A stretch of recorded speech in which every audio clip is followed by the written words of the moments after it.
Estão vendo a gravação aí, né? Apareceu gravação? Sim, Ah, tá bom. Tudo tranquilo aí, pessoal animado? Já tiveram outras matérias essa semana, outras disciplinas? a gente teve uma matéria ontem, era do professor Saul. Ah, Era tá. Deve ser resistência. resmate, né? Isso, resmate. Resmate avançado, né? Ou Isso. normal? Ah, tá. Vocês são de 2000 e a turma é 2017, né? Não, Essa turma. Não entendi o que o senhor falou. vocês são do ano 18, eu acho, né? 18, é. Tá bom. Então vamos. Parece é 18? É, acho que é 18. Aham. Então vamos começar, né, pessoal? Com a primeira. Por que nós temos, pessoal, que estudar mecânica dos solos? Alguém quer dar alguma sugestão? Hein? Por que a gente estuda a mecânica dos solos? Por que a gente tem que estudar o solo, pessoal? Hein? Alguém tem algum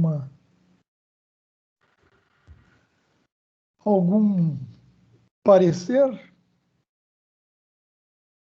Hein? É engenheiro. Cara, né? Por quê? Se for uma edificação, né? A estrutura tem a função de suportar todos os esforços, né, que existem na edificação. Peso próprio, né, carregamento acidental, né, as alvenarias, os revestimentos, a ocupação das pessoas, a carga de vento. Né? Então, a estrutura tem essa função, né, de absorver todos esses esforços. Né? Além de absorver, ela tem que transferir esses esforços para onde? Né? Ela tem que transferir esses esforços para onde, pessoal? Ela tem que encaminhar esses esforços para o solo. Né? Porque quem segura, quem dá estabilidade, quem mantém a estrutura, a edificação estável, é o solo. Né? A estrutura ela tem a função de suportar os esforços resistentes, solicitantes ali, né? E tem a função de transferir para a fundação. Né? A fundação, né, que está em contato com o solo, faz essa conversão dos esforços de uma maneira que o solo resista. Tá? De uma maneira que o solo não sofra um colapso. Né? Então, nós, engenheiros aqui civis, nós temos que estudar o solo, porque quem suporta tudo, né? Quem mantém as residências, os edifícios, as pontes, os viadutos, as barragens, as estradas, né? As ruas, quem suporta tudo é o solo. Né? Então você vê a importância, na hora que você vai fazer uma obra, ter o pleno conhecimento de quanto esse solo suporta para você poder, né, ter condições de dimensionar a sapata, as fundações, né, ou a sapata, ou uma estaca pré-moldada, uma estaca escavada, ou um tubulão, né? Deixa eu admitir mais alguém aqui. A Gabriela. Opa, é. Né? Então, é o solo que dá aquela estabilidade, né? Que suporta todos os esforços. Então, nós temos que ter um belo conhecimento, né? Do solo para poder a gente. Né? Então, é por isso que nós temos que ter, né? Por isso que nós temos que ter a nossa responsabilidade na hora que vai fazer uma obra, né? E temos que estudar a mecânica dos solos. Vamos admitir o Dirceu Moreira. Vocês estão me ouvindo, né? Estão quietos? A sala está com 15 pessoas, né? E o pessoal está bem quietinho aí. Está aí o Abner, o Alan, Antônio Orleandro, a Beatriz, o Dirceu Moreira, 2 vezes, né? O Felipe Gomes, o Gabriel Marquini, a Gabriela Duarte, o Marcos Antônio, o Rômulo, o Stanley, o pessoal que fez mineralogia comigo, não foi? Né? Sim. O Edgar, beleza, ótimo. Vamos dar continuidade no tema, né? Vamos dar continuidade aqui no tema. Então, vamos lá, pessoal. Então, vamos lá, né, para o seguinte. O entendimento, né? O entendimento da origem do solo, né? Vamos ver aqui. Ó, o entendimento. Ixi, voltou tudo. O entendimento.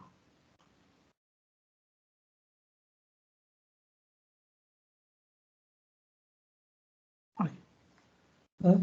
Então, vai lá. Está entrando muita gente agora. O entendimento da origem do solo é de suma importância. Pronto. O entendimento da origem do solo é de suma importância para os projetos de engenharia que utilizam esses materiais, né, seja como apoio, né, apoio para uma ponte, né, no caso, as estruturas de uma ponte, ou como material de construção. Como é que seria o solo como material de construção? Um talude, uma barragem, né? Aí que eu até desenhei aqui mais ou menos, ó. Um talude que nós vamos ver, né? E uma barragem, aqui é terra, solo, né? O engenheiro fala solo. Né? Então, ele serve de apoio, né? Então, vamos só reforçar aqui, pessoal. Então, o solo serve de apoio para as estruturas de uma edificação, ou uma obra de arte, ponte é uma obra de arte, ou serve também como material de construção, no caso de aterro, na hora que você faz o corte para implantar uma estrada, né? Na hora que você faz uma barragem, e assim por diante.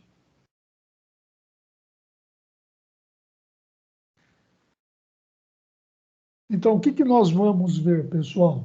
Nós vamos ver a origem e propriedade dos solos, a formação do solo, o tamanho das partículas, né? E a plasticidade do solo, né? Tudo isso é importante. O tamanho da partícula, nós vamos determinar a granulometria no ensaio, no laboratório, né? Nós vamos fazer os ensaios de determinação do tamanho das partículas e da plasticidade do solo. A plasticidade do solo, né?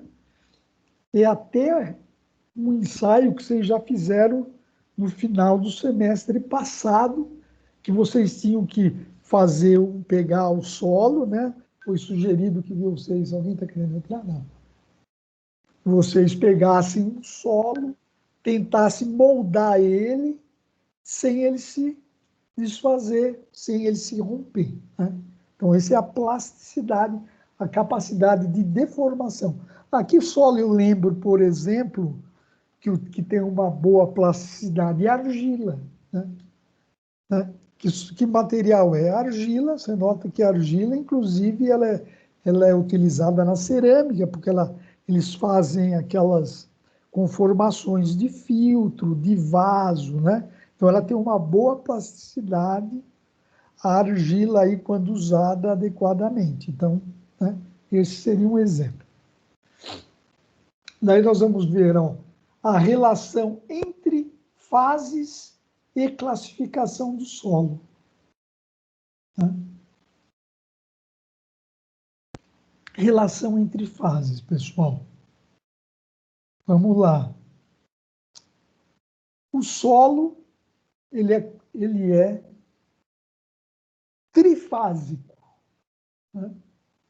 Nós temos na elétrica, né, um circuito trifásico, mas temos também, né, na mecânica dos solos, né, trifásico. Por que ele é trifásico? Porque ele é composto do material granular, né, do material sólido. Eu estou representando aqui, ó. Daí vem o que mais nele, pessoal? Daí tem o que tem aqui em volta? A água. Ó, a água ocupa também parte do solo, né? Temos a água aqui, ó. Deixa eu admitir o Felipe Gomes, né? Certo, engenheiro? Fiquem acordados aí, hein? Ó, daí nós temos a água. E qual que é o terceiro? Então, deixa eu escrever aqui. É a água, o H2O é o azul, né? Vamos admitir o Edgar ou o Wellington, né? O azul é H2O, o outro ali é a parte sólida, né? A parte, o sólido, né? Os grãos, né, de material efetivo. E como ele está faltando, quem que está faltando aí, engenheiro? Né? O que tem no solo? Tem os grãos da matéria, né? Partícula granular, tem a água, que o solo geralmente tem água, né? Tem né, a água natural dele, que nós vamos ver tem um nome isso, né? E quem que está faltando aí, pessoal? O que tem também no solo? Fala aí, Alan. O que você acha que está faltando aí? Valendo 100 pontos. Já vou até anotar aí quem vai falar. Mec solos, hein? Imagina. O que tem? Né? Que imagina o solo. Tem o sólido, que é o solo mesmo, que advém né, da intemperização das rochas. Daí nós temos a água, que mais tem na nossa atmosfera? Que mais tem na nossa atmosfera? Nós respiramos. O ar. O ar, 100 pontos. Quem falou que eu não vi? O Alan, né? Alan, 100 pontos. Aí. Já ganhou a sexta-feira. Hã? 100 pontos aqui. Então, nós temos aqui, ó, por isso que ele é trifásico. O solo ele é composto. Sumiu de novo meu negócio. Ele é composto. Então, ó, aqui é o ar, ó. Então tem tudo aqui, ó. Aqui é o ar, ó. Então nós temos aqui o ar, né? Deixa eu trocar a cor aqui, ó, para poder enxergar, colocar um roxo, né? Um roxinho.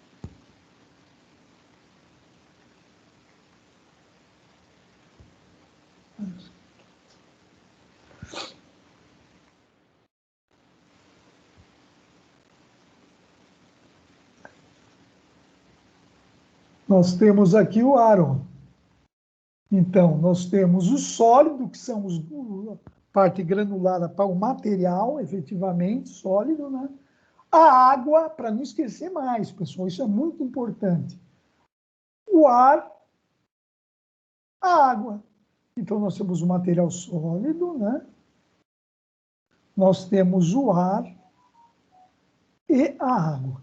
Então, pessoal, entender essa relação aqui desses três materiais, desses três elementos que compõem o solo, é fundamental.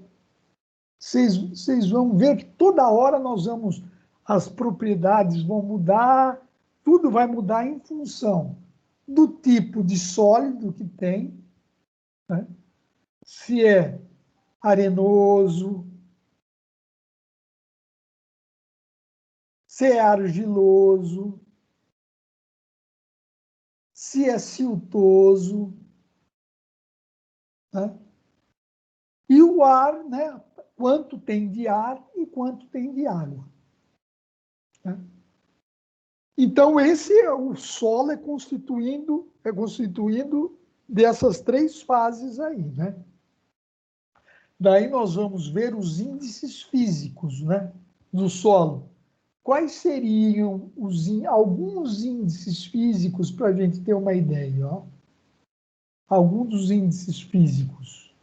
A umidade, né? Que mais? O peso específico.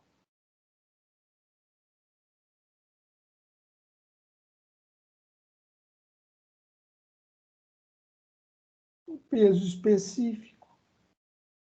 Que daí nós vamos dividir em duas fases. Com água, né? Na presença de água, né? Peso específico com úmido, com umidade, nós vamos estudar o peso específico com ele seco, né? Outro item importante para a gente, índice de vazios.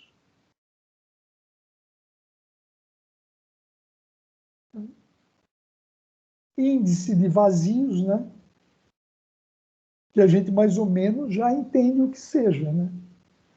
Que parte os vazios existentes. Vamos ver a porosidade. Alguém até pode perguntar, poxa, mas índice de vazio e porosidade não é a mesma coisa? Sugere ser a mesma coisa. É que o índice de vazio é a relação do volume vazio com o volume do sólido, do material granular sólido. E a porosidade é a relação entre o índice de vazio e o quê? E o volume total do solo. O primeiro só leva em consideração o material granular, né? E a porosidade leva em conta todo o volume, né, do solo. Daí nós vamos ver a classificação do solo, que é uma classificação internacional, né? Daí nós vamos ver os ensaios físicos e expansibilidade dos solos. Ensaios físicos e expansibilidade dos solos. Daí nós vamos entrar na parte de compactação do solo, que daí que vocês observam muitas vezes, pessoal. Vocês observam lá quando está fazendo uma avenida, quando está construindo uma estrada, né? Ou vê presencialmente no local, né? Ou de repente vê numa filmagem, né? Num vídeo que você vê passa o caminhão jogando água, né? Espalhando água, o caminhão pipa, né? Tem um caminhão pipa espalha água, daí vem o rolo compressor passando lá. O que ele está fazendo aí? Ele está fazendo a compactação do solo. Como nós vamos fazer também no laboratório, determinar a umidade ideal de um solo, né? E a umidade ideal é justamente essa água que o caminhão joga ali no solo para ter a melhor compactação do solo. E o que é a compactação do solo, né? A compactação do solo é remover o ar do solo, né? Então, na compactação, nós estamos removendo apenas o ar do solo, tá? E no adensamento se remove a água do solo. Essas são duas diferenças importantes para a gente aqui, né? Na compactação você remove o ar e no adensamento você remove a água. Então vamos seguir aqui. Vamos ver os princípios gerais da compactação. a compactação do campo, e o ensaio Proctor, que é para determinar a compactação. Né? Daí no item, na unidade 4, nós vamos estudar a água no solo. Né? O estudo da água no solo, né? Como é que ele se comporta, como é que é o fluxo de água nos solos, né? Que seria relacionado com a condutividade hidráulica do solo. Como é que o solo se comporta, por exemplo, numa barragem, né? De um lado você tem a água que ele tem que deter esse volume d'água sem colapsar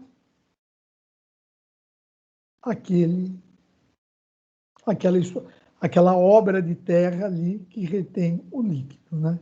Então, nós vamos estudar a parte de condutividade hidráulica. Então, esse daqui vai ser o nosso conteúdo desse semestre, tá?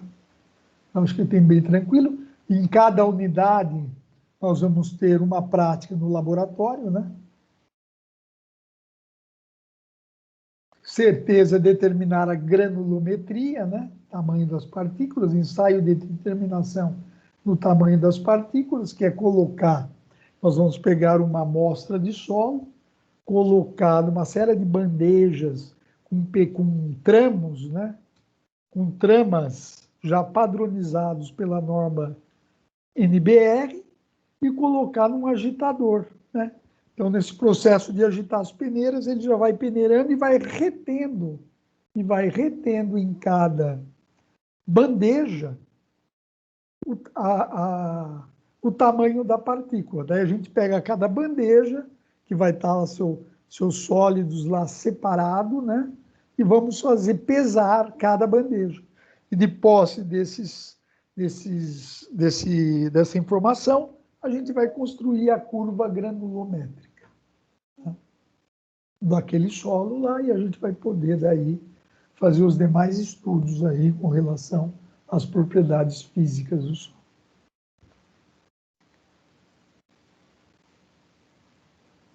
Então, existe, né? Quais são as implicações geotécnicas, né? Quais seriam as implicações geotécnicas, né? Nas obras de engenharia devido ao tipo de solo presente, né? Você pode, né? Você pode escolher né? Quais são esses aspectos? Por exemplo, você pode determinar uma fundação rasa, uma profundação profunda com estaqueamento, né? Então, esses aspectos geotécnicos é que vão implicar no projeto de uma obra, né? Esses aspectos aí. Daí nós vamos para o seguinte, né?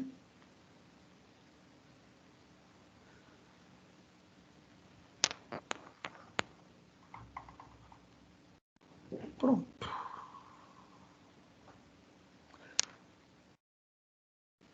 Quais são os aspectos de formação dos solos que possibilitem a distinção, né? Quais são esses aspectos? A formação, se é um solo proveniente de um basalto, proveniente de um granito, né? Arenoso, siltoso, argiloso, né? Residual e assim por diante. Por exemplo, temos alguns eventos que a gente pode, né? Projetos. Daí uma vez eu fui ver uma obra que me chamaram, né? Que eu acho que foi desenhado a sapata sem escala. Na hora que na obra foram colocar, né? As medidas batiam uma estaca, uma sapata batia na outra, né? Então, sempre que você vai fazer um projeto da sapata, você tem que desenhar em uma escala adequada para você ver, observar se uma sapata não vai interferir na outra, né? Aí, nesse caso, aí me chamaram, o que nós vamos fazer agora? Eles estavam com medo que né, as sapatas eram imensas, se ia afundar, né, no solo. Não vai afundar no solo. Não vai afundar. Mas teve que fazer algumas adequações, porque aquilo que estava projetado e que foi calculado não permitia ser executado. Outro item que sempre tem que fazer é uma sondagem do solo. Sondagem do solo, percussão, é aquela lá que você pega, você colhe alguns materiais, né, do ensaio e vai traçando o perfil, né? E aí você consegue estimar, determinar muito próximo a resistência à compressão do solo. A resistência à compressão do solo, porque na fundação o solo só trabalha a compressão, né? O solo não resiste à tração, pessoal, né? O solo ele só resiste, ele só trabalha a compressão, né? Na hora, se eventualmente for dar uma sapata, uma sapata de divisa, que ele não está no eixo de simetria, que vai ter uma tração de um lado, você tem que criar uma alavanca travando a sapata num outro pilar ou numa outra sapata, né? É assim que se faz. Daí uma coisa que a gente sempre tem que analisar, se o solo está contaminado, né? Contaminação do solo, né? Se tiver geralmente acontece, né? Muito, por exemplo, aqui no Shopping Center Norte, o solo estava contaminado, acho que como vocês puderam observar aí nos noticiários, né? Muitos anos atrás ali tinha sido um charco, né, de água, com muita deposição vegetal, né? Aí teve algum também depósito de lixo, né? Muito antes, e era uma área alagadiça, o gás metano formou por baixo e com o passar do tempo ele foi aparecendo lá dentro do shopping, as pessoas começaram a sentir aquele cheiro, né? Daí tiveram que fazer um estudo, fizeram alguns escapes, inclusive, por tubulação. Alguém lembra disso daí? Mais ou menos, professor. Tá. Daí nós vamos ver o lençol freático elevado, né? Sabe, o lençol freático é aquela água presente no solo, advinda das águas subterrâneas, né? Você vai lá, né? É o poço, faz um poço, você acha água, um poço com escavação manual, né? Um pocinho, como é que se diz, né? Agora, você pode também fazer um poço artesiano, você acha água. Então, na hora que você vai fazer uma fundação, você vai achar água. E esse nível do lençol freático você vai ter na hora que você faz a sondagem, tá? Né? A equipe que está fazendo a sondagem já detecta o nível do lençol freático e já estipula ali no relatório deles lá. Então você já sabe se você vai fazer uma sapata, se você vai ter que fazer uma drenagem ali, né? Um rebaixamento do lençol freático, né? Para você poder trabalhar, né? Concretar, montar as armaduras e formas das fundações, né? Se a água estiver muito próxima, né? Provavelmente na hora que você for escavar, se for fazer uma sapata isolada, né? Ou uma sapata corrida, você vai achar água, daí você vai ter que drenar, bombear essa água para você poder trabalhar lá na concretagem. Troca de solo, importação de solo. A região da Praça Pan-Americana ali tem um grande exemplo de lençol freático elevado. Ah, é? Você tem mais detalhes, Felipe? Não, foi só algumas obras que eu trabalhei lá naquela região que, quando era a questão da fundação, era bem frequente qualquer tipo de escavação, achava o lençol freático numa cota bem próxima do solo. Bem próxima, assim, não muito próxima, mas não muito habitual. 3 metros é próximo, Felipe, entendeu? Se for 2, 3 metros... Era mais ou menos um pouco maior, na faixa de uns 4 metros ali, tinha pontos de sondagem que já chegava ao lençol freático já. Então, daí para você, né, você vira um poço, né? Daí para você trabalhar, concretar, sair uma boa concretar. Você lembra que vocês faziam um rebaixamento do lençol para trabalhar? Sim, isso encarecia bastante a obra para fazer o rebaixamento do lençol freático. Às vezes o terreno não era nem viável fazer a obra. Ah, é? Nossa. É um problema, né? É. Por exemplo, você vê, tem terreno, pessoal. Por isso que tem que vai comprar um terreno para alguém, você como engenheiro, né? Ah, vai ver um terreno, eu quero comprar. Existe esse tipo de consultoria que o engenheiro faz, né? Que você é solicitado para ir visitar, né? Faz uma vistoria naquele terreno, você vai lá. Se tem que olhar, porque às vezes tem tanta rocha, né? Às vezes, e geralmente, né, acaba sendo terrenos até barato, né? Quando é muito barato, tem tanta rocha que às vezes precisa até de demolição por dinamite, né? Ou por outro... Um matacão é um exemplo aí de um problema. Às vezes a pessoa achou que encontrou um ponto aí de uma rocha firme e às vezes é um matacão. Aí faz poucos pontos de sondagem e acaba tendo uma interpretação errada do terreno. Exatamente. É. Ele acha que ele está, de repente, sobre um maciço, né? Ele acha que ele vai poder apoiar no maciço, né? E, na verdade, ele está com matacão. O matacão é uma pedra grande, né? Que muitas vezes quebra a ponta da estaca quando você está fazendo o estaqueamento, né? Mas isso mesmo, tem que fazer uma vistoria, essas coisas acontecem.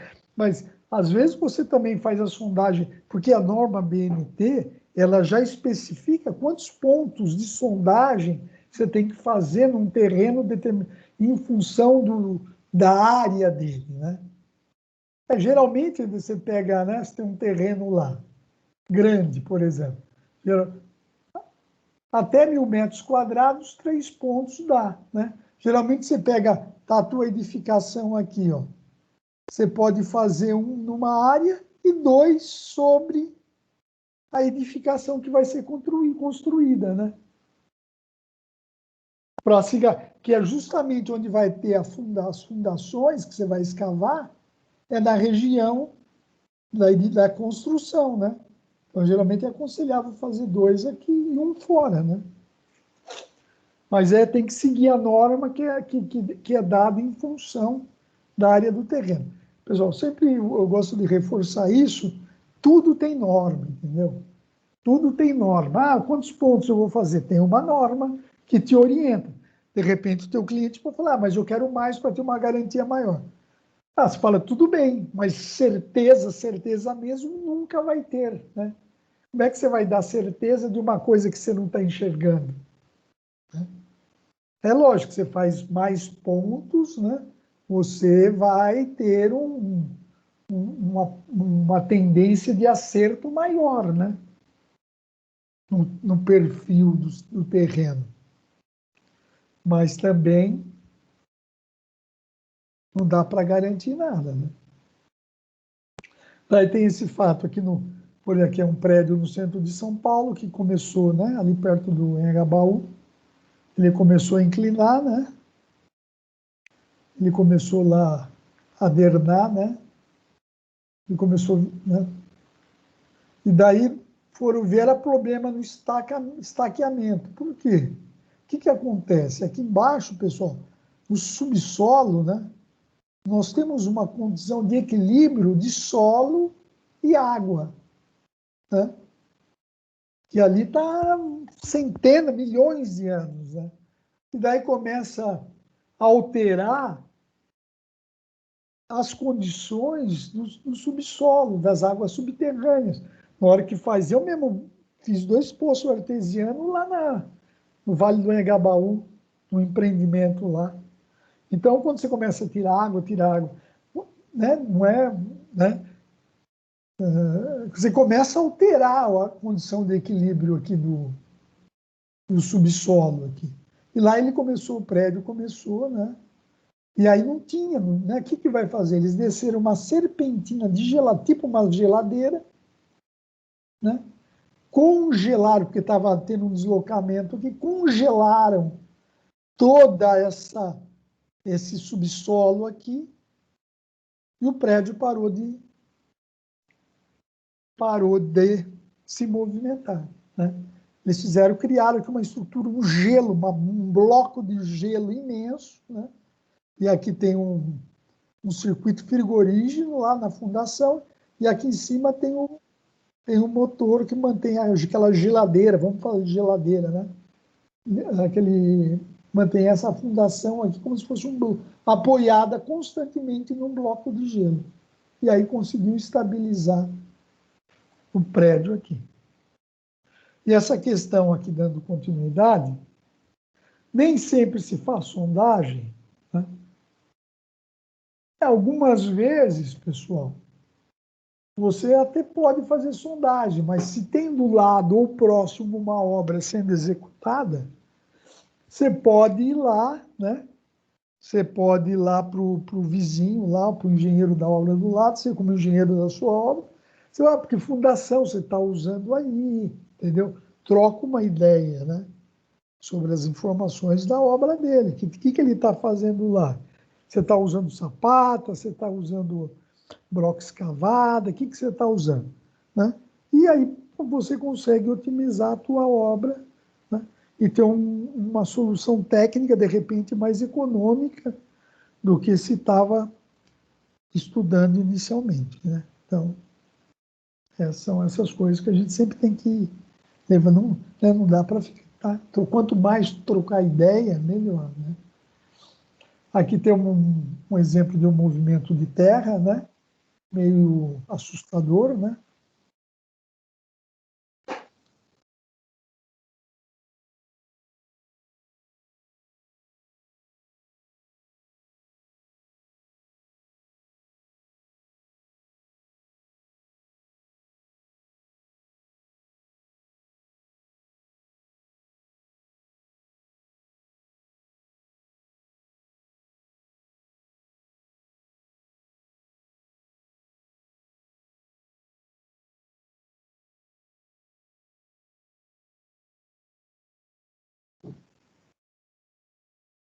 Parou, né? É um movimento de terra meio assustador ali, né? Ali você vai fazer uma estrada. Não é simplesmente fazer a estrada, pessoal. Você tem que percorrer a região para ver se tem fluxo de água, né? Na época de chuva, por onde a água caminha ali, naquelas elevações rochosas, né? Tipo de, tipo de, tipo de vegetação, né? Deu para ver aí, né, Alan, com aquele filminho? Sim, professor, deu para ver. Ah, tá. Você vê, o negócio não avisa nada, né? Não, geralmente não dá nenhum tipo de aviso, o negócio vem para cima, né? Agora, você como engenheiro vai estradas, por exemplo, você tem que fazer uma vistoria na região, ver se tem rocha solta, até porque muitas vezes você vai fazer ali um corte, né? Um corte para permitir o grade da estrada ali passar por ali, né? Então, esses cuidados têm que ser tomados, né? Ou numa autoestrada, ou também numa estrada de acesso rural, por exemplo, né? Não é porque tem um acesso rural que não vai se tomar os cuidados ali com a segurança, né?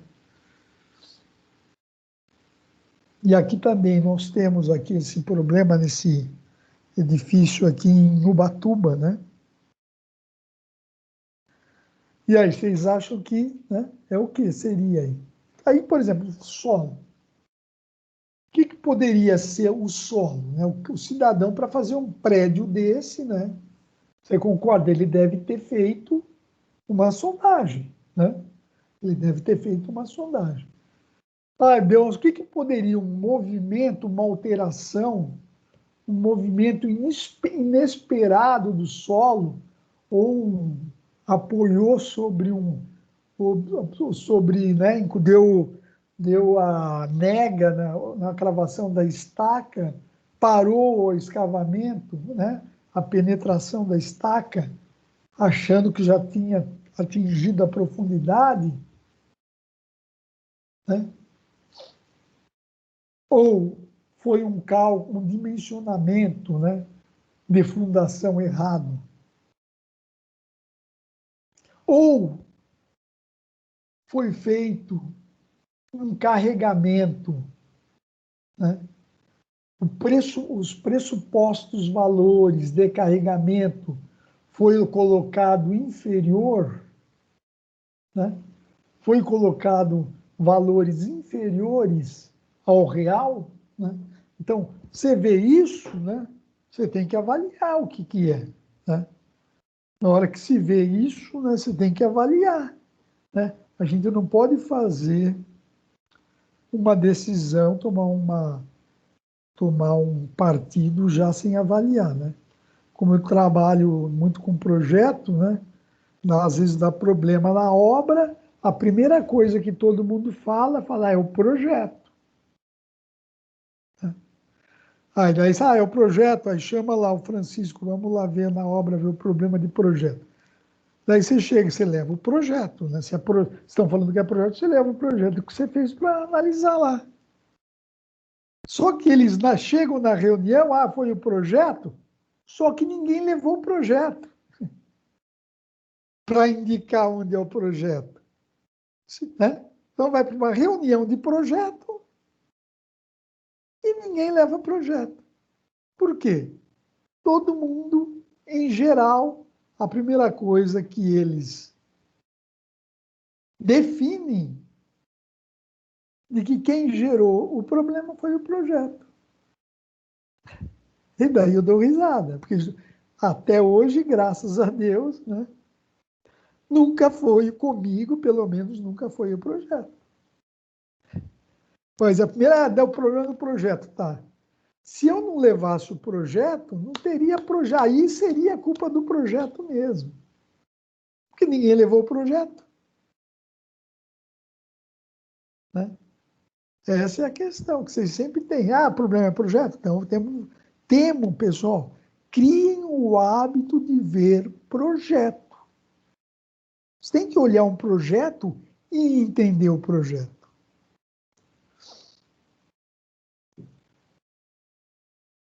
Certo? Eu tenho duas dúvidas aí. No caso, uma fundação aí, Radier, um exemplo, uma casa terra, se for um Radier, seria uma das opções aí de não necessariamente precisar fazer a sondagem? Essa poderia ser uma opção? Olha, eu vou te falar, sinceramente, seria. Porque desde que seja uma casa térrea, né? Porque o Radier, ele não aceita. Por exemplo, isso que nós estamos vendo na foto aí, com 2, 3, 4, 5 andares. O Radier é para, no máximo, um sobrado. O Radier, né? O Radier, nós vamos ver Radier, né? Mas o Radier é como se fosse uma laje no piso suportando tudo, né?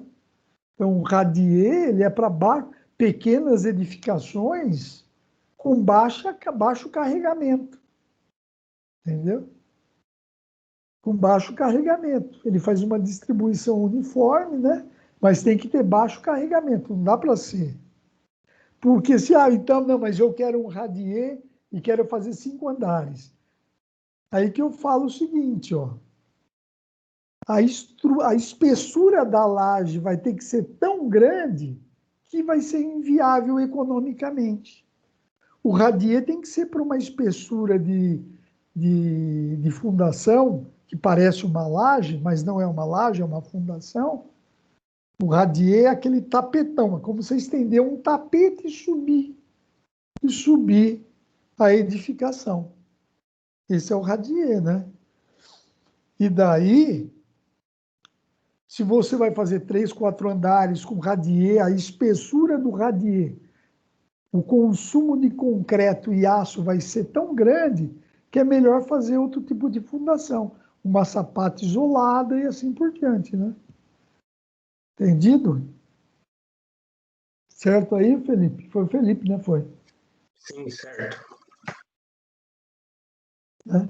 Aqui, nesse caso aqui, olha, foi projeto de fundação, né? A fundação não foi dimensionada adequadamente. E aqui não tem solução. Alguém dá uma solução para arrumar essa edificação? Fazer o macaqueamento da fundação? Seria uma solução, mas aí foi a demolição mesmo, né? Aí fizeram a demolição, a edificação. Né? Eu já fiz macaqueamento com estaca mega dentro do Shopping Center Norte, lá um mezanino afundou, né? Estaca mega é uma estaquinha pequena de reação pequenininha que você vai com o macaco hidráulico, coloca ela, você põe o macaco você põe aqui, deixa eu abrir aqui, ó. Você põe o macaco na estrutura aqui, ó, né? E aí você põe embaixo a estaca. Então o macaco começa a levantar a estrutura e ao mesmo tempo começa a cravar aquela estaquinha pequena. Daí você vai colocando uma em cima da outra lá e vai subindo devagarzinho. Isso é estaca mega, né? Estaca de reação. Né? É bom, por exemplo, dentro de um shopping não dá para entrar com uma estaca grande, né? Ele é adequado mais para uma recuperação estrutural, mesmo assim.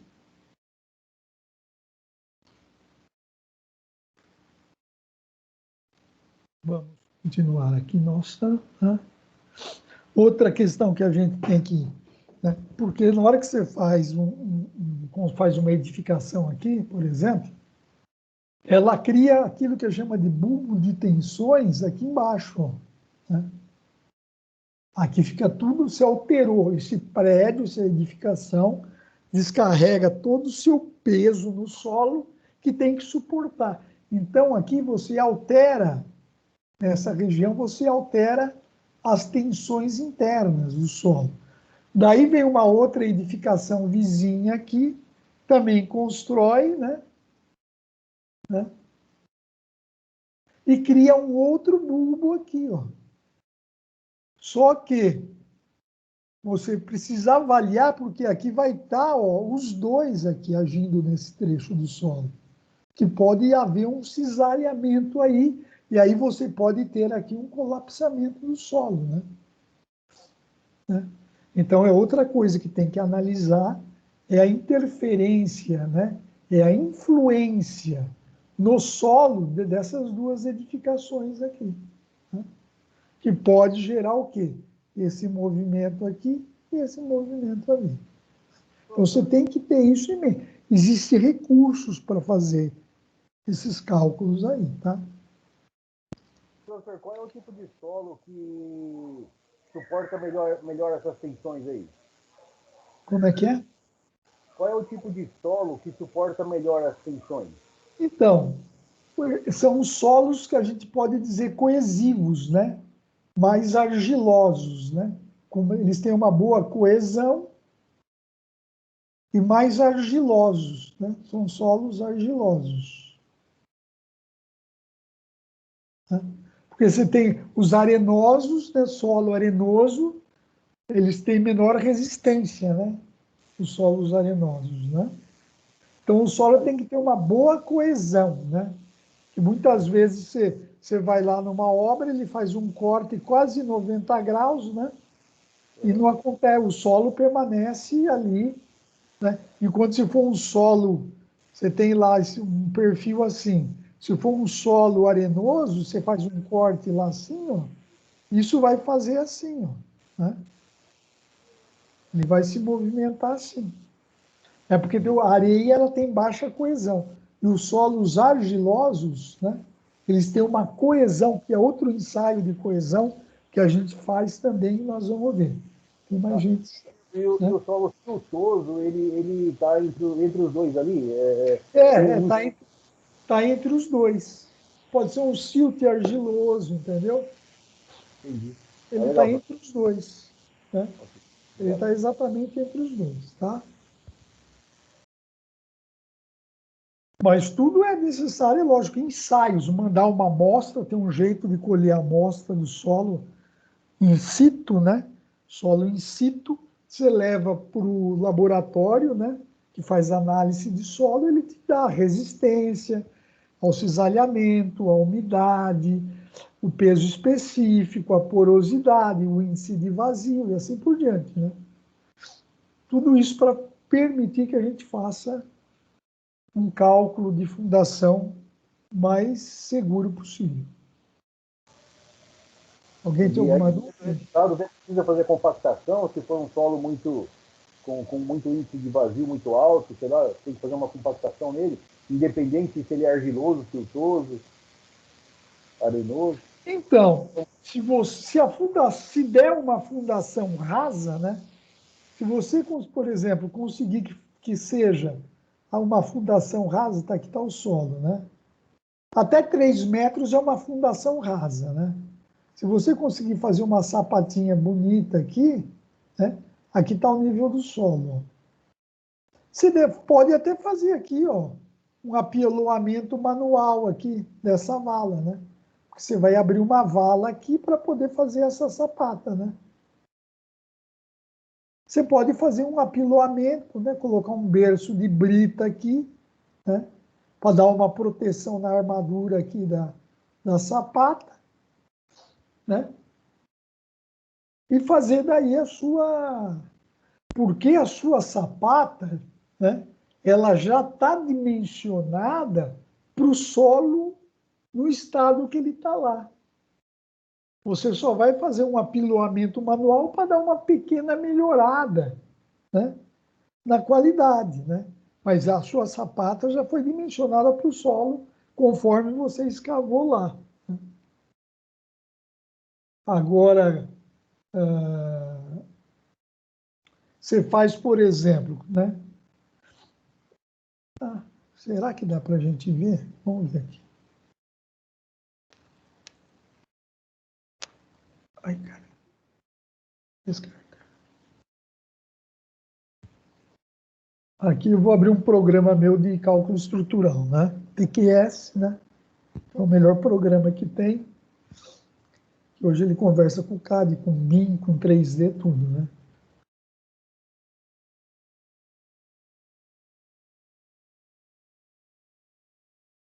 Coincidentemente, eu tenho aqui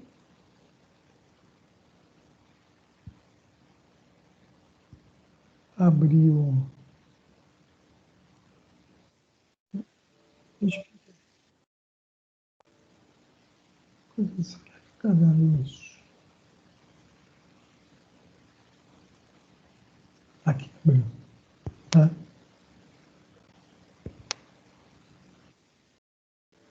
Tá abrindo.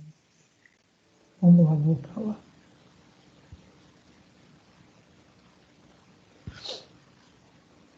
Está carregando, não posso sair. Existe um comando em andamento. Eu fui. Aqui, está aqui. Vê aqui, ó. Então você vê aqui, ó, as sapatas aqui, né? Vamos ver, entrar lá, vamos ver se abre. Será?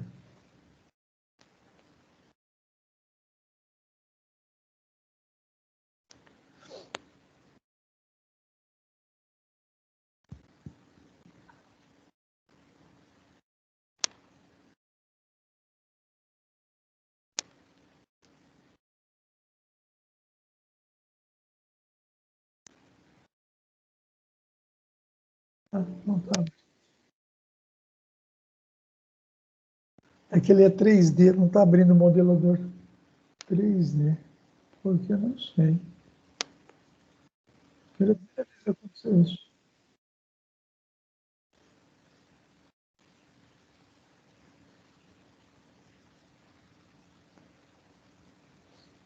Aqui.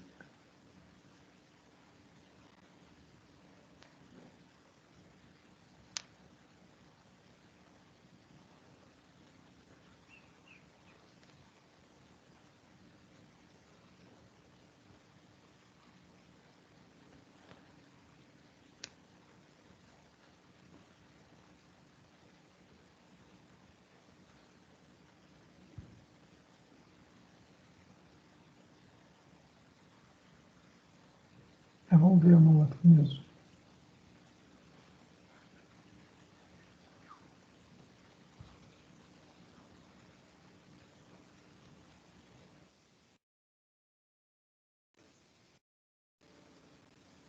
Aqui está a sapata, as fundações, né? Nesse programa aí, estão me ouvindo, né? Estão aí? Ouvindo, professor. Então, eu coloco, né, os carregamentos e o programa mesmo que faz o cálculo e me dá as dimensões. Eu coloco, é lógico, pela sondagem eu tiro a resistência do solo, né?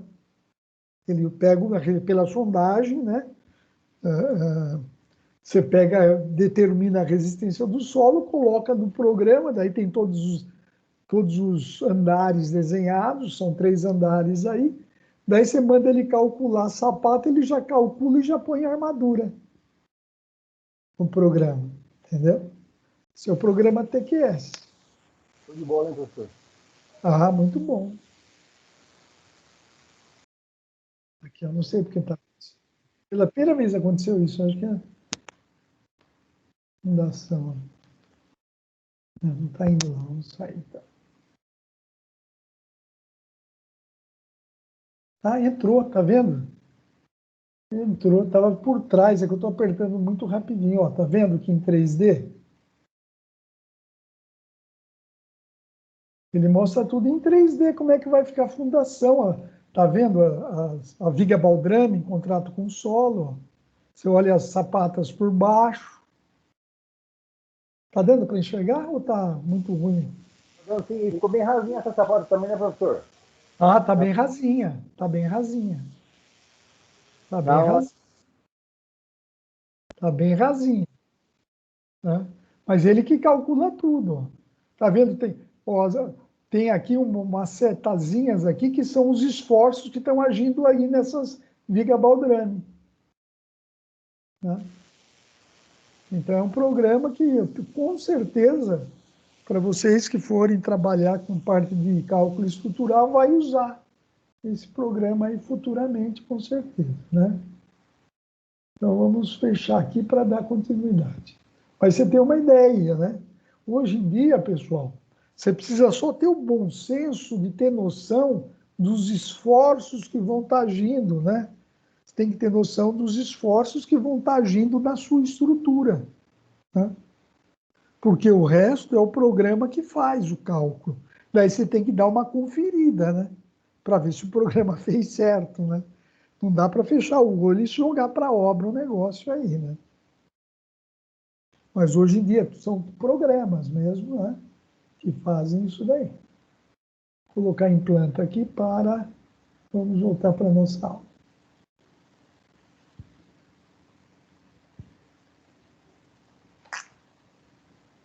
Opa, cadê o negócio? Fechei. Já passou, né? Aqui, ó. Estávamos aqui.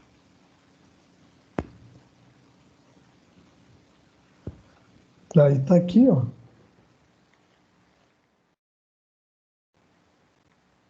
Daí tem obras de terra. Olha o que seria um aterro. Fazer um aterro é uma obra de terra. Qual que é o material de construção de um aterro? É o solo, né? É o solo. Talude. Você vai fazer uma estrada. Olha o cor. Aqui você já olha que é um solo bem coesivo, né?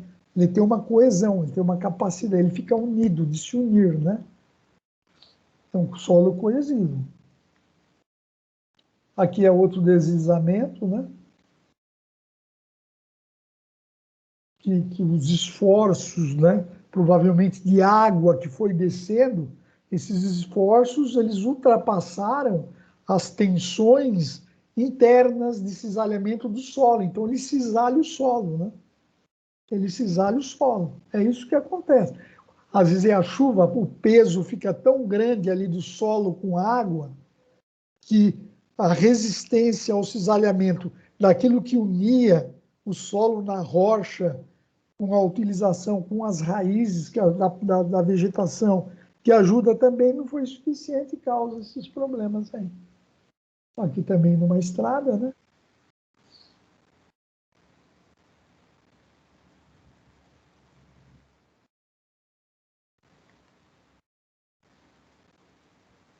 Então, nós vimos, né, no semestre passado, né, que a formação do solo, né,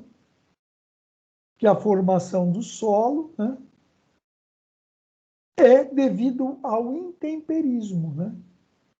Vocês lembram o que era o intemperismo, né? É a ação do vento, da chuva, do sol, do calor, de pressão, né? E assim por diante, né? Então, as rochas, com a ação do intemperismo, elas se transformam em solo, né? Milhões de anos, né? Lógico, milhões de anos, né? O Brasil tem um clima tropical. Então, o Brasil é fortemente atingido pelo intemperismo, né? Então, ele decompõe fisicamente e quimicamente as rochas, né? E pode promover também a decomposição pela ação biológica, gerando acúmulo de matéria orgânica, né? Você tem, por exemplo, a gente já está na selva amazônica lá. Você tem muita vegetação lá, né? Você tem muita que cai no solo em milhões de anos, vai tendo aquele acúmulo de matéria orgânica, tem ação de minhoca, de bactérias que começam a digerir essa matéria orgânica, defecar no solo ali, aquilo vira aquela maçaroca lá. Então, a formação do solo, né, é resultado da ação conjunta de agentes ativos, que é o clima, e a biosfera. A biosfera é o espaço onde o homem habita, né? Então, o homem também ele altera, né? Ele altera e possibilita a formação do solo. E passivos, então, nós temos os agentes ativos, que é a biosfera e o clima. E os passivos, que é o quê? O relevo, tempo e material de origem, né? O relevo é o solo, né? Você tem lá, né? Eles são passivos, né? Por exemplo, a ação da gravidade, rola uma rocha para lá, né? O tempo, quer dizer, o passar do tempo, né? Se é uma rocha de origem basáltica, se é um arenito, se é um quartzo, se é um feldespato, se é uma mica, depende do mineral, né? Então, a formação do solo depende dos agentes ativos e dos agentes passivos, né? Ativo é o clima, né? Sol, chuva, né? E os passivos é aquilo que está lá, né? A origem do solo, a origem do mineral, do granito, o relevo e assim por diante. Tudo certo aí, pessoal? Sobrevivendo? Por enquanto, sim, professor. Ah. Por A enquanto, mecânica... Fala. por enquanto tá legal aí. Uhum. A mecânica dos solos e sua relação, né, para a compreensão dos problemas de engenharia, né? O que quer dizer isso?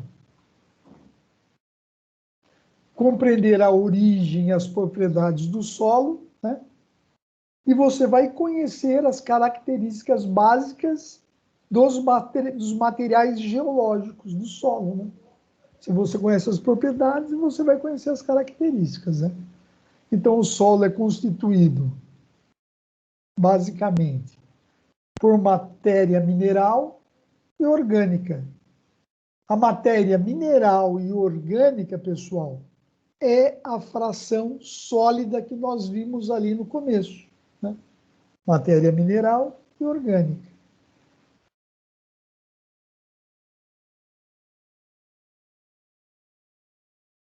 Fração líquida. E daí nós temos o ar, que é a fração gasosa. Então, nós podemos afirmar que o solo é, por esse motivo, considerado um sistema trifásico. Né? Porque tem 3 fases, né? O sólido, o líquido e o gasoso. A proporção, que eu já falei, né, para você, de cada constituinte variam, principalmente de acordo com a natureza do solo, né? De onde ele veio, a profundidade, se veio de uma rocha magmática, de uma rocha intrusiva, de uma rocha extrusiva, de uma rocha plutônica e assim por diante. O solo é resultado de mudanças ocorridas nas rochas pelo intemperismo, que são as ações do vento, chuva, organismos vivos, processos físicos, químicos e biológicos, né? E são os responsáveis por esse processo que é eternamente lento, né? Que dura muito. Aqui onde eu moro, né, tem um afloramento rochoso imenso. Eu tenho foto, depois eu vou montar as fotos para você. É um afloramento imenso, imenso, né? É um afloramento de rocha basáltica, né? Que chega a ter, eu acho que uns 8 metros de altura, é uma rocha imensa. Só que daqui milhões de anos ele vai virar solo. Não vai existir mais. E aí nós vimos, né, os horizontes do solo, vimos em mineralogia, né, que o solo tem essas divisões. Você faz uma vala, né? Você faz uma vala e observa, o solo ele tem essas divisões aqui, conforme o perfil aqui de escavação. Aqui nós temos o horizonte A, O, o A, o E e o C, cada um com a sua característica, né? O horizonte O, onde tem mais a matéria orgânica aí que a gente pode observar aí, né? Você tem a maior parte da matéria orgânica.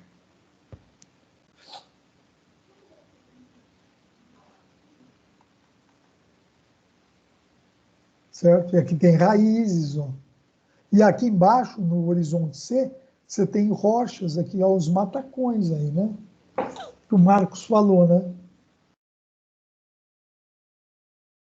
E aqui embaixo, né, tem a rocha Sã, que é a rocha original, que ainda não sofreu intemperismo. Porque isso daqui, pessoal, é o intemperismo que vai causando, ó. Essa rocha aqui, ela vai com intemperismo, calor, chuva, e, né, ela vai se degradando e vai ficando grãos fininhos aqui, né? Daí tem essa parte superficial aqui. Então, esse, na hora que fala dos horizontes do solo, são essas divisões que você faz num corte lá. E quais seriam? E dependendo do solo, muda a distância desses horizontes, não? Tem Muda, solo que tem muda. tipo de 1 metro, e aí o horizonte A tem 20 centímetros, por exemplo. Muda, exatamente. Cada tipo de solo tem o seu horizonte diferente, né? Por isso que tem um solo melhor para agricultura, outro não, entendeu?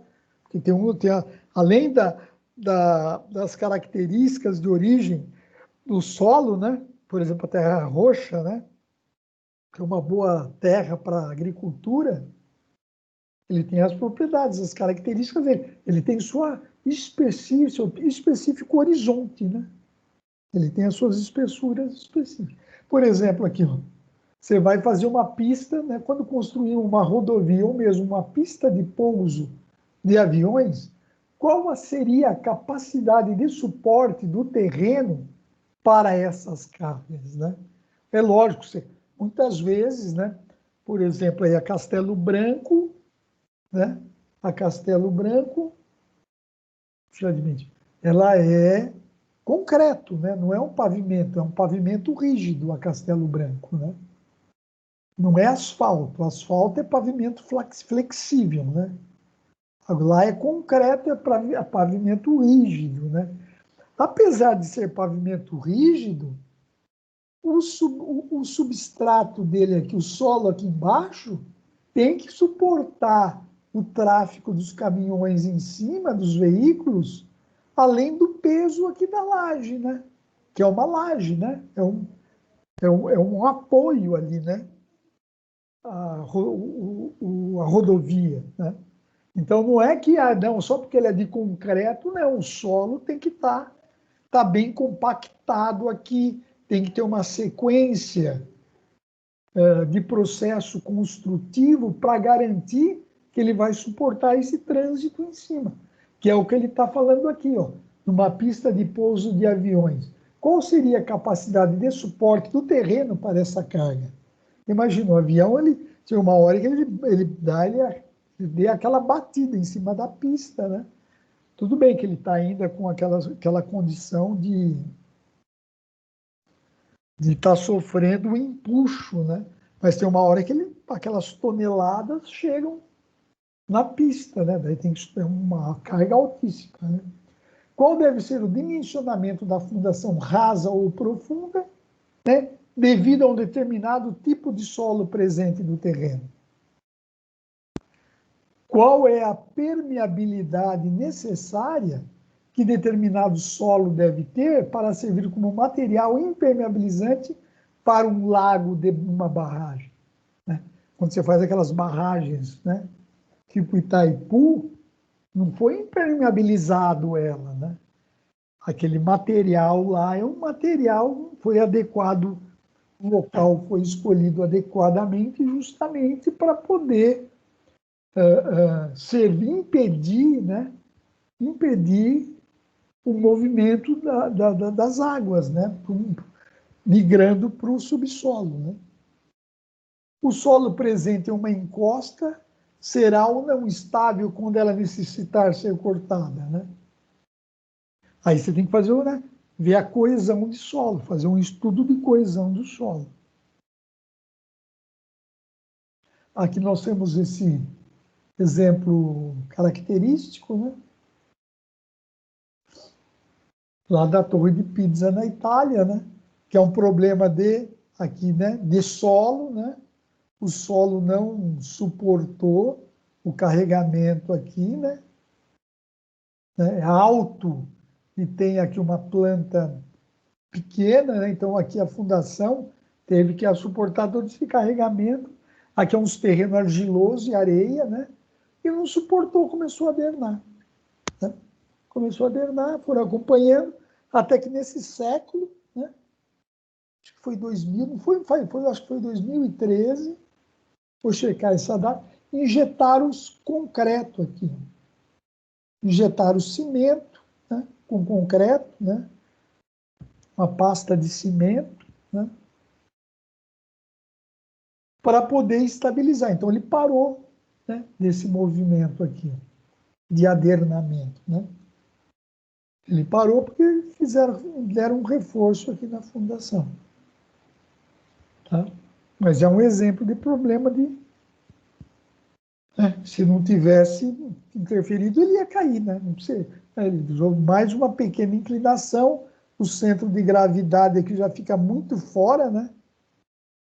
Às vezes tem um centro de gravidade aqui, vai gerar uma força aqui, e esse momento que ele vai gerar vai ser maior que esse momento que a fundação aplica aqui. Então, quando isso for maior, ele vai colapsar. Muitos tipos de sopa,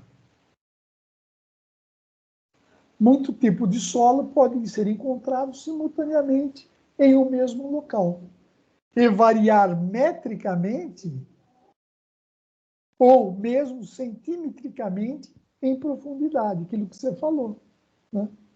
Aquilo que você falou, ele pode variar em profundidade, né? Rapidamente ou não. Aqui se nós temos um clima temperado, se nós temos um clima temperado, nós vamos achar o quê, né?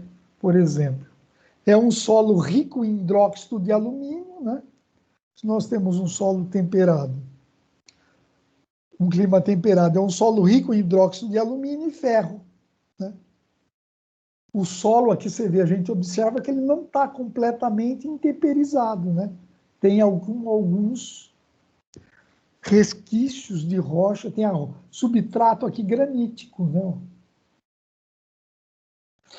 Temos o humus de solo aqui, ó, porque é um clima temperado, muita água, né? E tem óxido de ferro e alumínio, né? E aí nós temos um clima úmido. Onde que tem esse clima úmido no Brasil, pessoal? Alguém quer ganhar 100 pontos também?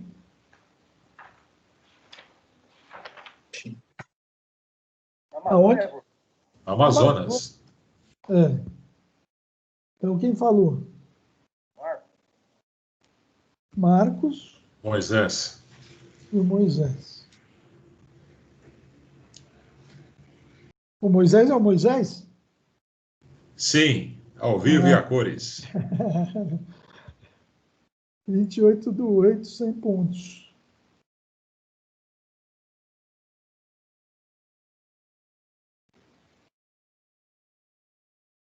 Falou. E aí o então, o clima úmido é da Amazônia. Então é o laterito lá, né? Que na verdade, ó, e o que tem o laterito? Solo vermelho de regiões tropicais, né? Ele tá vendo o vermelho aqui, ó, porque ele tem muito óxido de ferro. Por isso que lá que nós temos os carajás, né? É isso? É, né? Onde tem a nossa reserva lá, que exporta para a China, lá o minério de ferro, né? Não tem segredo, pessoal. Não tem segredo. Lá na Amazonas tem muito alumínio e muito ferro. Só que a umidade, ela dá uma atrapalhada, né? Ela dá uma atrapalhada lá. Essa umidade ela tira um pouco a qualidade do solo, né? Mas lá nós temos muito alumínio e ferro, né, para ser explorado. E aqui o clima muito seco, que é um pouquinho, né, ali em algumas regiões do Nordeste, né, que você tem o cálcio precipitato, ó, substrato, por isso que tem aquelas areias, né, porque ela tem um substrato aqui embaixo, e arenito, folhélio, que nós vamos ver, e o calcário, né? Então, ela tem essa aparência aqui, meio de um solo arenoso, né? E aqui, nesse solo do Amazonas aqui, ele é meio impermeabilizado, tá? Por isso que você tem muita água superficial lá, né? Ele é meio impermeabilizado lá. Então, nós temos esse perfil no clima temperado, esse solo, no clima úmido esse, e no clima seco esse tipo aqui. Então, nesses perfis, podemos classificar, né, as camadas dos solos, como nós vimos em horizontes. O horizonte A representa uma camada superficial orgânica, né, que é as folhas que caem, né? O horizonte B, uma camada de solo residual, solo residual, pessoal, solo residual é aquele solo que veio de uma rocha que estava ali naquele local mesmo, né? A rocha estava ali, ela sofreu intemperização e criou ali um solo residual, né? E, por fim, o horizonte C, que representa a rocha levemente alterada, né? Que aqui, ó, por exemplo, aqui ó, o C, ó, a rocha, você tem a rocha ainda levemente alterada, né? Aqui também você tem um horizonte aqui, a rocha levemente alterada. E você nota que esse solo aqui ele é mais velho, né? Porque ele tem aqui no horizonte C a rocha alterada. E aqui, ó, a rocha ainda está sã, né? Você tem trechos de rocha sã ainda, né? Então a tendência é esse transformar nesse futuramente, né? Então tem o A é a camada orgânica, o B é o solo residual, né, que vem da rocha que está no local, e o C representa a rocha levemente alterada, aqueles matacões lá. Você sabe por que o entendimento do intemperismo é fundamental para o desempenho das obras de engenharia? Porque esse processo promove mudança nas rochas, modificando suas propriedades geotécnicas, né? Então, você vai fazer uma estrada lá. Você abre lá, tem que fazer um corte lá. Então, você percebe a formação rochosa aqui. Então, você sabe que tipo de intemperismo está agindo aqui. Então, você vai conseguir prever quanto tempo essa escavação, esses taludes que você fez, vai ter que durar. E aí você vai durar e você vai ter que fazer, de repente, um projeto de contenção aqui, adequado com esse processo evolutivo, né, que vai ocorrer com relação ao tempo aí. Agora, imagine a necessidade de executar, né, uma edificação sobre um maciço de rocha alterada ou solo residual. Você tem uma rocha que está em processo de intemperização ou meteorização, é a mesma coisa, né? Você vai ter que fazer, o cara comprou um terreno, você vai ter que fazer a obra lá. Aí você tem que, né, estudar as condições necessárias. Essa é uma barragem, né? Uma barragem de terra, né? Barragem de terra. Os tratamentos aqui, pessoal, a água, né? Para não criar aqui, né, uma enxurrada, vamos falar aqui, né? Para não criar uma descida violenta de água, então você faz o escalonamento aqui. E as coletas de água, aqui está vendo? Coleta e desce para cá e vem embora, tudo canalizadinho, né? Aqui é o rompimento lá de Brumadinho, o estado que ficou lá, né? Lamentável, né? Mesma situação, né? Você vê uma obra de terra, né? Sem os devidos cuidados e responsáveis técnicos fazendo um acompanhamento lá. Ela atingiu um nível muito alto, né? Houve uma pressão excessiva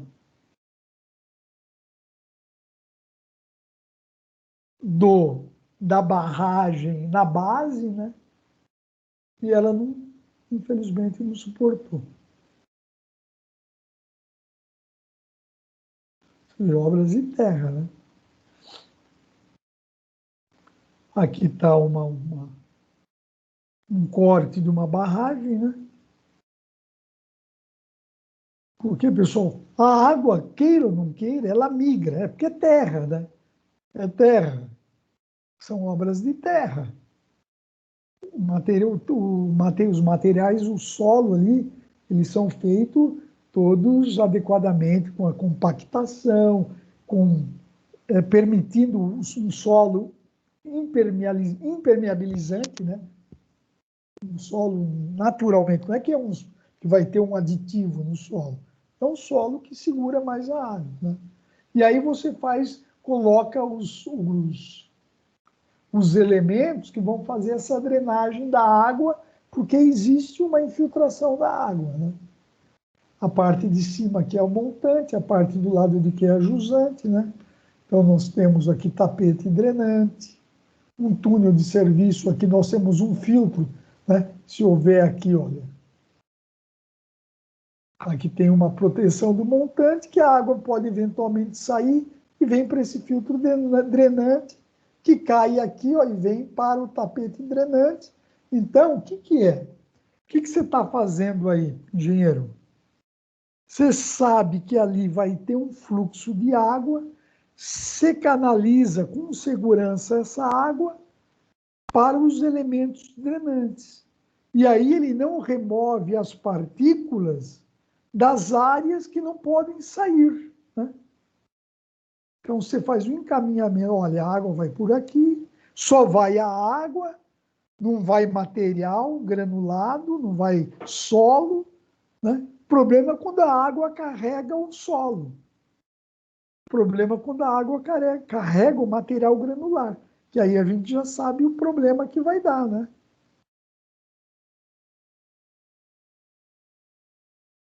E aí a gente já sabe o problema. Você vê aqui tem a rocha sã, aquele que nós falamos, rocha fissurada, rocha fraturada, né? E assim por diante. Nós vamos ver com maior detalhe para frente isso daí também. Aí acabou. Pensei que tivesse mais. Pessoal, alguma dúvida aí? Não, professor. Tranquilo aí? Alguém que falou alguma coisa? Tranquilo. Certo, Moisés? Beleza aí? Beleza. Alguém quer falar? Beatriz, Dirceu, Alan, ficou quietinho, o Alan, Abner. Eu queria perguntar se o senhor vai mandar o PDF hoje. Então, eu vou pôr então meu telefone aqui. Porque vocês já estão com acesso no AVA? Não, ainda não, professor. Ainda não. Então, alguém, ó, eu vou pôr meu telefone aqui, ó. Alguém manda um oi aí, eu mando o material, né?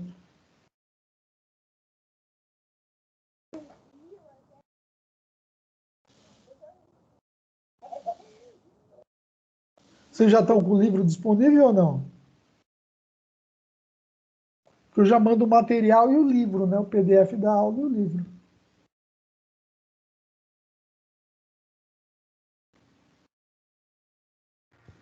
A gente está sem o livro também. Eu mando os dois. Alguém aí pega o meu telefone, cadastra, manda um ok, eu mando, e aí vocês mandam para o grupo aí. Se quiserem me colocar no grupo também aí, pode ficar à vontade, aí, não tem problema nenhum. Certo aí, galerinha? Mais alguma coisa? Alguém quer perguntar? Você vê que é um tema para o engenheiro importante, né? Os ensaios que nós vamos fazer aí, compactação, granulometria, assim por diante. Certinho? Então, pessoal, podemos encerrar? Tudo certo. Boa noite, professor. Falou, Bom final de semana. Para vocês também, vão com Deus aí, bom final de semana. Valeu, bom final de semana também.